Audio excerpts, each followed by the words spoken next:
کہ دین جو ہے یہ بہرحال ایک عبادات کا مجموعہ ہے، اپنی نمازیں پڑھیں، یہ کریں وہ کریں، جو ریاست کے معاملات ہیں وہ سیکولر ہونے چاہیے. تو بہت عرصے سے انہوں نے کوشش کی، یہ کوشش میں ان کو کامیابی نہیں ہوئی. تو پھر یہ ہوا کہ ایک گروپ جو ہے جن کو میں پیار سے رینڈ کارپوریشن مسلمز کہتا ہوں، جس میں انجینئر محمد علی مرزا صاحب بھی شامل ہیں، جس میں غامدی صاحب بھی شامل ہیں، حسن الیاس صاحب شامل ہیں.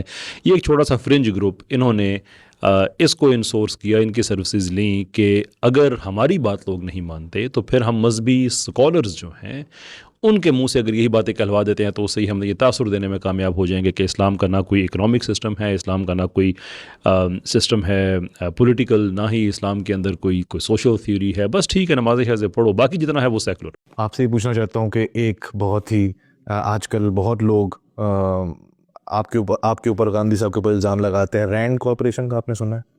نام سنا ہے میں نے. اچھا، تو اپیرنٹلی رینڈ کارپوریشن کوئی ہے کارپوریشن جو کہ مسلمانوں کے خلاف کام کر رہی ہے. نٹ شیل میں یہ ہے، ڈیٹیل بعد میں جو لوگ دیکھنا چاہتے ہیں گوگل کر لیں کہ وہ کیا کرنا چاہتے ہیں.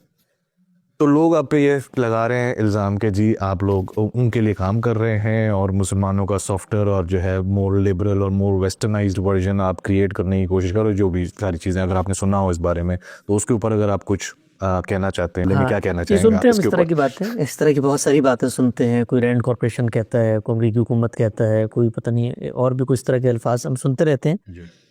تو یہ کہنے والوں کو حق ہے اس کا، وہ یہ بات کہیں. اور دنیا میں دیکھیے ارادے عمل کا امتحان ہے. جو شخص دنیا میں آتا ہے اللہ نے اس کو زبان دی ہے اور اس کو ہاتھ دی ہیں، اس سے وہ جو اعمال کا صدور کرنا چاہتا ہے وہ اعمال کا صدور کرے. کسی عمل کا صدور میرے اور آپ کے لیے کب حجت بنتا ہے؟ سائنس کے میدان میں کہا جاتا ہے کہ جس عمل کو آپ معمل میں دہرا کر تجربے اور مشاہدے سے ثابت کر دیں تو وہ میرے آپ کے لیے قابل حجت بن جاتا ہے. علم کے میدان میں یہ ہوتا ہے کہ جب آپ کوئی دعویٰ کرتے ہیں تو اس دعوے کے لیے آپ کو دلیل پیش کرنی پڑتی ہے، نظائر پیش کرنے پڑتے ہیں، شواہد پیش کرنے پڑتے ہیں. یہی معاملہ جرم کے ساتھ ہوتا ہے. جب آپ کسی کو مجرم قرار دیتے ہیں، عدالت میں لے کے جاتے ہیں، تو کیا کبھی آپ نے یہ دیکھا دنیا کی تاریخ میں ایسا ہوا ہو کہ کسی وکیل نے یہ کہا جی کہ میرا الزام ہے کہ یہ جو فلاں کٹہرے میں کھڑا ہے اس نے قتل کیا ہے، تو جج کہے کہ یار بہت خوب، تالیاں بجائیں، آپ نے الزام لگا دیا، ہم سب منتظر تھے کہ آپ کے الزام منہ مبارک سے سنیں اور اس پہ سزا کا تازیانہ برسا دیں. کبھی ہوا دنیا کی تاریخ میں سے؟ تو یہ مذاق خیز چیزیں ہوتی ہیں بھائی، یہ تاریخ کے کوڑا دان میں جانے کے لیے پیدا کی جاتی ہیں. ان کو ہم بھی سنتے ہیں، انجوائے کرتے ہیں، یہ لطائف ہوتے ہیں دنیا کے. اور جو لوگ اس کو بیان کر رہے ہوتے ہیں نا، وہ دونوں ٹانگیں باندھ کر جھوٹ بول رہے ہوتے ہیں. جھوٹ، سفید جھوٹ، بہتان، اتہام، بغیر کسی دلیل کے. وہ دلیل جب سامنے آئے نا، مثال کے طور پہ یہ بتائیں کہ جی غامدی صاحب نے میزان کتاب لکھی ہے، حسن صاحب نے فلاں پوڈ کاسٹ میں گفتگو کی ہے، اس سے پہلے ہم نے یہ دیکھا کہ ان کی میٹنگ ہوئی ہے رینٹ کارپوریشنز کے کارندوں سے، انہوں نے ان کو یہ رقم دی ہے، یہ اس کا ایویڈنس ہے. ایویڈنس جب ویڈیو کی صورت میں پیش کرتے ہیں نا تو پاکستان کی عدالت میں تو وہ بھی قابل قبول نہیں ہے. ایویڈنس کی بھی دنیا ہے ایک، وہ کہتے ہیں ایویڈنس پہ بھی گواہ لے کر آؤ کہ ویڈیو بناتے ہوئے 4 عاقل بالغ وہاں موجود تھے کہ نہیں موجود تھے، تو وہ آپ لے کر آئیں گے. اس کے بعد رینٹ کارپوریشن مجھے یہ بتائے گی کہ تم نے دین کے اندر جا کے تعریف کرنی ہے، اس کے بعد جا کے اس کو بیان کرنا ہے. تو یہ ساری چیزیں ثابت کرنی پڑتی ہیں دنیا کی تاریخ میں. یہ صرف دین کے ساتھ نہیں ہوتا، یہ سیاست کے میدان میں ہوتا ہے. روز آپ نے نہیں دیکھا کوئی آدمی کھڑا ہو کے کوئی ایک کام کرتا ہے، دوسرا کھڑا ہو کے. تو ان چیزوں کو ہماری سوسائٹی کے اندر جو غلاظت ہے، جو اخلاقی پستی ہے، جو گندگی ہے، اس کی مثال کے طور پہ پیش کرنا چاہیے. اس کو تو کسی صاحب علم کے سامنے پیش کرنا یہ اس کی توہین اور جسارت ہے. میں آپ کی بات نہیں کر رہا، آپ نے تو دنیا تک پیغام پہنچانے کے لیے بات پیش کی ہے.